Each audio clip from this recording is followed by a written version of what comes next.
How to buy a lottery token. Now before we start, this is not financial advice. I'm not professional or economic expert, so before investing in any project that you find on my channel, please do your own research. So before we go on and buy this token, go and check Derek's account and keep following their updates about this token. So now as you can see, this token is available on CoinGecko. To be able to buy this token, just scroll down, go to contract, and now copy the token address from here. As you can see, the token address is under the Solana network. Now open your wallet from here. As you can see, open your wallet. I will use the Bitget white for that. Now go to your wallet, select the Solana as a network, click on this plus icon, and paste token address in the search bar.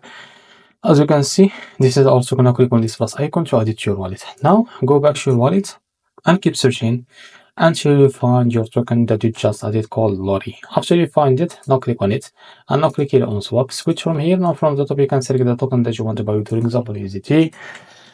And now you can type how much you want to buy, and this is how much you will be able to receive the token. After that, click here on swap and you will be able to buy the token with your wallet. So this is how to buy lottery token. If you found this video helpful, please like and subscribe. See you next video.